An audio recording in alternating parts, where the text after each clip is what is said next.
अभी तक हमने आधुनिक आवर्त सारणी के बारे में चर्चा की। चलिए अब आगे बढ़ते हैं। आवर्त सारणी में तत्वों के गुण एक नियमित रूप से प्रवृत्ति दर्शाते हैं। अब हम पढ़ेंगे कि कैसे समूहों में और आवर्तों में यह प्रवृत्ति बदलती है। हम निम्न प्रवृत्तियों के बारे में पढ़ेंगे। चलिए संयोजकता से शुरू करते हैं।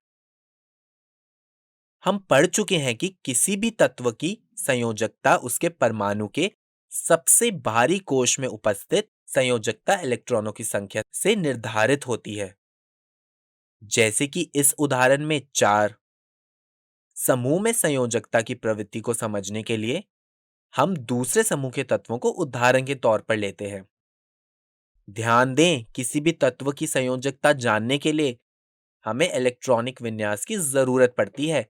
तो हम देख सकते हैं कि ऊपर से नीचे आने पर सभी तत्वों की संयोजकता समान है।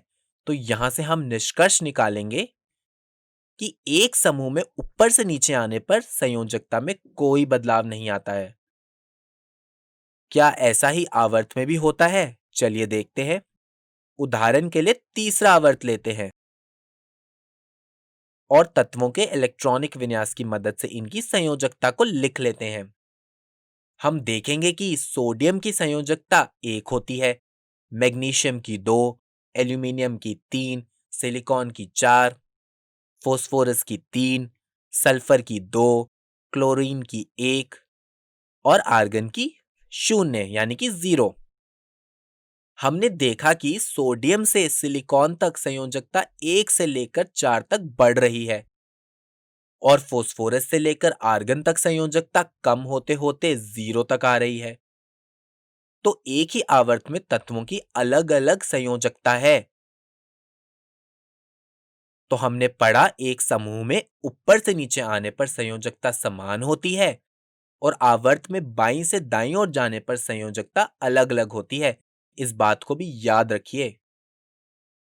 यह हमने पढ़ा संयोजकता के बारे में। चलिए अब एक प्रश्न करते हैं। प्रश्न को ध्यान पूर्वक पढ़ें और इसका जवाब सोचें।